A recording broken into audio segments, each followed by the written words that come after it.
¿Por qué el Evangelio de Juan no cuenta los exorcismos de Jesús? De todos los milagros que hacía Jesús, los más llamativos y espectaculares eran los exorcismos, es decir, las curaciones de personas que creían tener un espíritu extraño en su interior. Un indicio de su importancia lo encontramos en el hecho de que Herodes Antipas, gobernador de Galilea, trataba de matarlo precisamente por los exorcismos que hacía.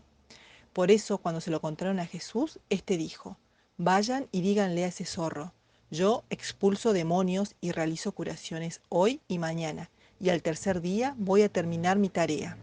Lucas 13, 31-33. La función de exorcista era tan característica en él que algunos estudiosos piensan que fue la que lo volvió famoso al principio en los pueblos de Galilea. Por eso, resulta extraño comprobar que el Evangelio de Juan guarda un absoluto silencio sobre ellos.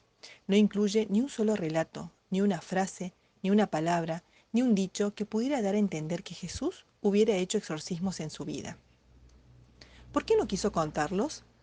La primera y más sencilla es pensar que Juan no los conocía, pero esto queda descartado por el hecho de que al final del Evangelio el mismo autor escribe: Jesús realizó muchos otros signos que no están escritos en este libro. La segunda es que Juan era un ex saduceo convertido al cristianismo, y los saduceos formaban un grupo religioso judío que no creía en demonios, ni en espíritus, ni en ángeles. Marcos 12:18, Hechos 23:8.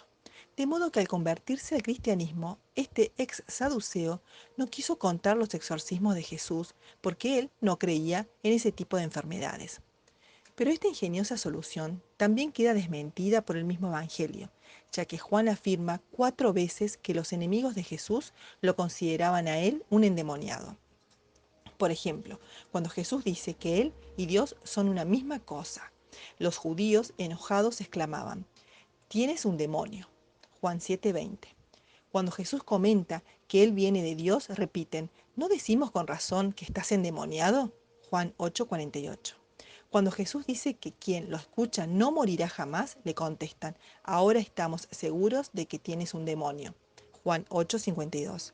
Y al final de su discurso del buen pastor, muchos decían: tiene un demonio y está loco.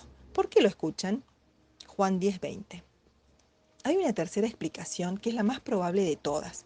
Según esta, la razón por la que Juan suprimió los exorcismos de su evangelio es porque estos le trajeron muchos problemas a Jesús.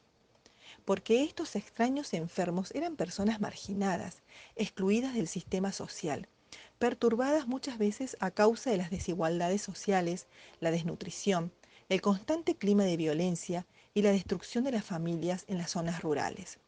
Estas connotaciones de la posesión, que a primera vista resultan imperceptibles para nosotros hoy, ayudan a entender mejor el sentido de los exorcismos y explican por qué Jesús les dedicaba tanto tiempo y por qué nunca dejó de realizarlos a pesar del peligro que corría por ello. Mediante la liberación de los endemoniados y su reintegración social, Jesús revelaba lo que estaba ocurriendo en el fondo de la historia. El reino de Dios estaba llegando a este mundo. Jesús, cuando empezó a realizar sus curaciones, suprimió todos los ritos extraños de los exorcistas judíos y simplemente con una orden o una palabra curaba a los enfermos, mostrando así su superioridad sobre los sanadores judíos. Pero a pesar de todo, no pudo despejar las sospechas que su actividad despertaba. Por eso vemos que a veces su auditorio, en vez de alegrarse, se quedaba asustado, como cuando curó al endemoniado de Gerasa, y todos se llenaron de temor. Marcos 5:15. Otras veces, confundiéndolo con un mago poderoso, algunos sanadores usaban el nombre de Jesús como palabra mágica para expulsar demonios. Los discípulos un día se cruzaron con uno de ellos. Marcos 9:38. Mucha gente malinterpretó los exorcismos realizados por él, y así la intención de estos, que era la de anunciar el fin de la opresión y de toda exclusión social, quedó totalmente desvirtuada.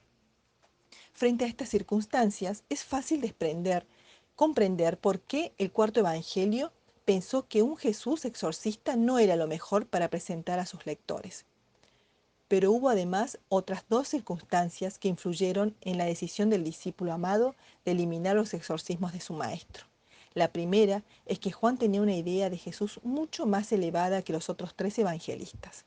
Juan fue el único que llegó a la comprensión de que Jesús era igual a Dios, Juan 10:30. Obraba como Dios, Juan 5:19, y procedía de Dios, Juan 1:14. Y esta concepción de Jesús fue decisiva a la hora de eliminar los exorcismos. Un Jesús así no podía tener la menor sombra de sospechas de haber practicado la magia o haber estado en alianza con Satanás. Cuando Juan escribió su evangelio, conocía perfectamente los exorcismos realizados por él. No podía ignorar incluso que había sido una de las actividades más famosas, pero sabía también que esa tarea suya había sido mal interpretada y que muchos habían llegado a confundir a Jesús con un mago. Juan sabía que la magia es peligrosa, tiene un gran parecido con la religión, pero es todo lo contrario, es su corrupción. La fe, en cambio, es otra cosa. Es la entrega a alguien, al que no se agrada con ritos externos, sino mediante la práctica del amor. La magia nos da, según esta, lo que queremos. La fe nos hace descubrir qué quiere Dios. La magia nos hace repetir ritos automáticos. La fe nos hace descubrir la novedad de Dios cada día. La magia provoca dependencia y miedo. La fe trae la liberación y el entusiasmo. Bibliografía: Giuseppe Barbaglio. Jesús, hebreo de Galilea, investigación histórica.